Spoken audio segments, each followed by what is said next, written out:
Bonjour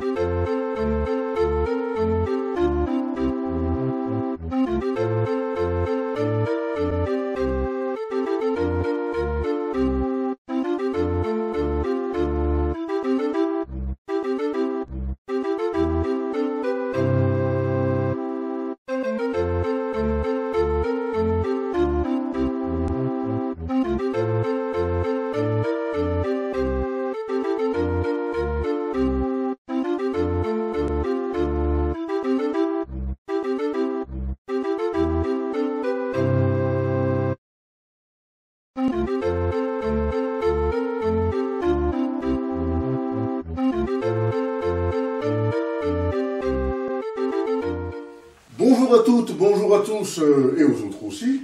Bienvenue pour cette nouvelle émission dans le cadre de l'opération L'éditeur du mois. Et l'éditeur du mois, c'est moi, comme dirait ma petite édition. Et aujourd'hui, nous recevons Bernard Daussin. Bernard Daussin, faut-il encore le présenter alors que vous l'avez probablement vu à plusieurs reprises à la télévision, suite aux 2 clips qui ont été tournés par le Centre culturel de Rossignol, 2 clips de slam en Gaumet. C'est le premier slameur Gaumet qu'on ait jamais rencontré. Bernard Daussin, bonjour. Bonjour Frugo. Alors, vous êtes l'invité aujourd'hui de l'émission parce que vous avez publié, à ma petite édition, publié un CD avec une série de chansons qui reprennent des poètes Gaumet, mais pas de texte de Bernard Daussin. Eh bien non, pas de texte. Pourtant, je n'en ai publié que 2, 3 petits textes. Je n'ose pas me lancer plus loin. Alors voilà, c'est un petit peu le problème de Bernard Daussin, mais je garde de bon espoir, puisque vous aurez encore bientôt l'occasion de lire sur le site frugoifolio.be un nouveau texte de Bernard Daussin, et même de l'entendre, puisqu'il les enregistre lui-même. Bernard Daussin, le patois Gaumet, pour vous, c'est pas quelque chose de tout neuf. Oh non, j'ai entendu parler patois Gaumet à la maison sans que je ne le parle moi-même. Mais j'ai toujours été intéressé par ces textes, d'autant plus que j'avais un père et des oncles qui chantaient non seulement en français, mais aussi en Gaumet. Ça vous a amené d'ailleurs assez rapidement à faire du spectacle, à chanter, à réciter des textes. Vous avez commencé quand ces prestations, on va dire, en Gaumet? Eh bien, j'ai retrouvé une découpure de journal qui me fait dire que j'ai commencé alors que j'avais 22 ans, en 62, comme intermède à des pièces jouées en français. Mais j'ai récité, là, pour la première fois en public, du Gaumet. Moi, je me souviens d'avoir vu sur des CD que j'ai, que Jean-Luc Geoffroy a édité, des cabarets Gaumet proposés par Georges Temelin notamment, où on voit et on entend Bernard Daussin présenter des textes. Mais oui, et j'ai d'ailleurs fait un cabaret avec Roger Moreau à Marbehan pour l'inauguration de l'école communale en 81. Et puis alors, donc, j'ai participé à quelques cabarets du côté de Virton, notamment Saint-Marc, parce que j'avais récolté pas mal de textes en patois Gaumet, publiés dans l'Avenir, et je me suis mis à les réciter, à les mémoriser. Vous connaissez combien de textes? Vous avez une idée de mémoire? 50, 60 textes. Il y en a un particulièrement long que vous avez donné en spectacle et que le Musée de la Parole, d'ailleurs notre partenaire, puisqu'il est en même temps que nous l'éditeur du mois, a publié en DVD. C'est le John Maddy. C'est le John Maddy, eh oui, 1121 vers. Ça, c'est quand même assez extraordinaire. Combien de temps pour mémoriser un texte aussi long? Je dois avoir mis à peu près 1 an. Oui, parce qu'il y a plusieurs tableaux, C'est facile pour quelqu'un qui n'a pas bien le texte en mémoire de se mélanger les pinceaux. Ah, bien sûr, oui. Il y a quelques endroits où l'attention doit être vraiment très poussée, très pointue, parce que on risque de bifurquer. Ah oui, oui. Ça m'est arrivé lors d'une représentation. Oh, parfois on a arrêté, puis on est revenu en arrière.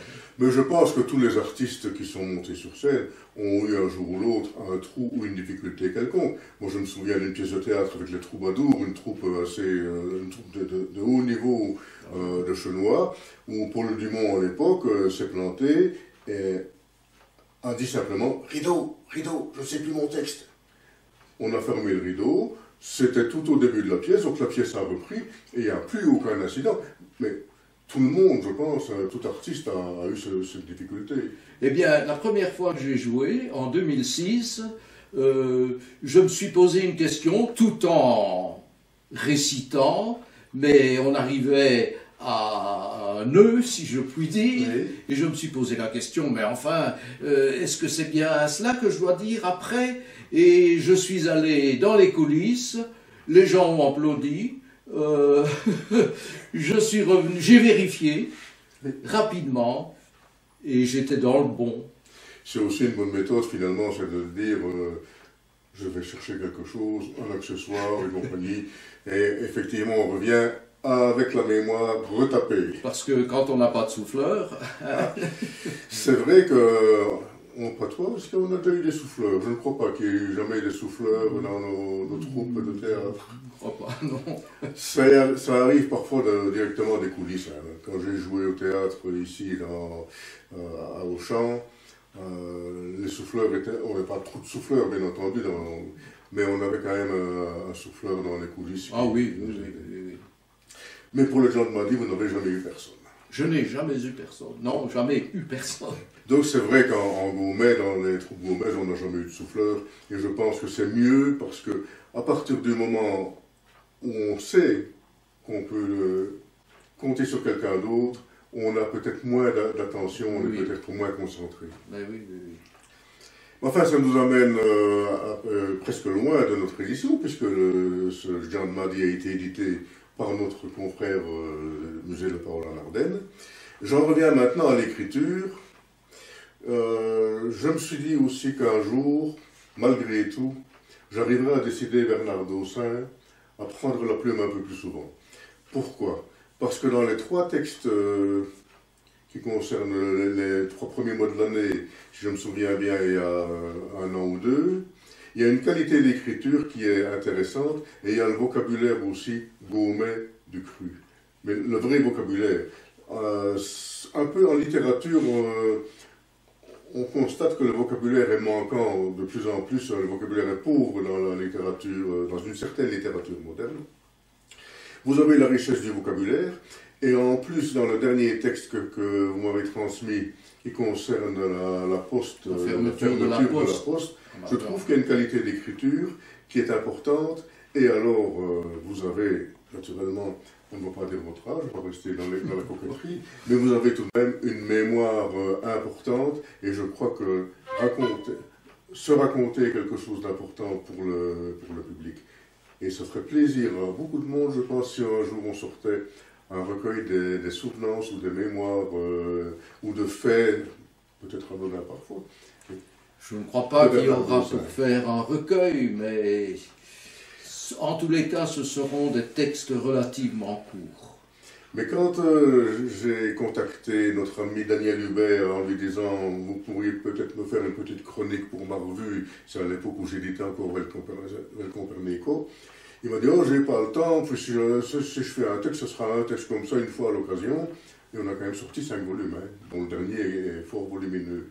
Donc je me dis qu'une fois qu'on a le pied à l'étrier, on va dire ici la plume à la main plutôt, c'est un peu plus facile et ça vient tout seul.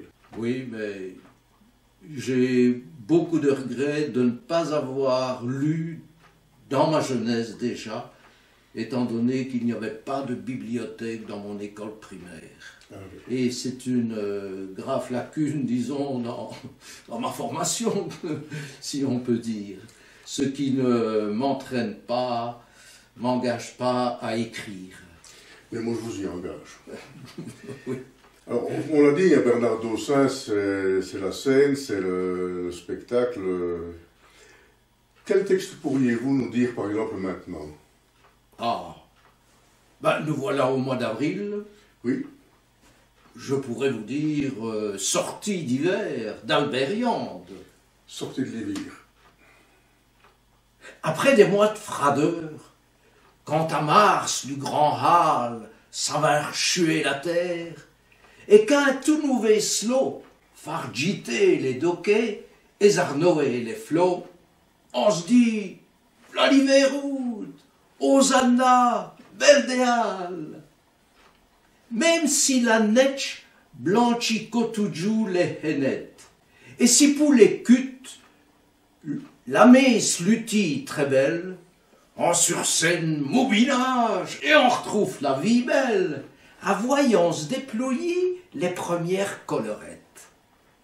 À Pône sont-elles d'ouvrir, qu'elles tunant le promesse, à champlant le parfum, quand les nodiges baillent et les têtes à Nedji, à perdant leur raison, croyant pour un moumet, respirer le Jones.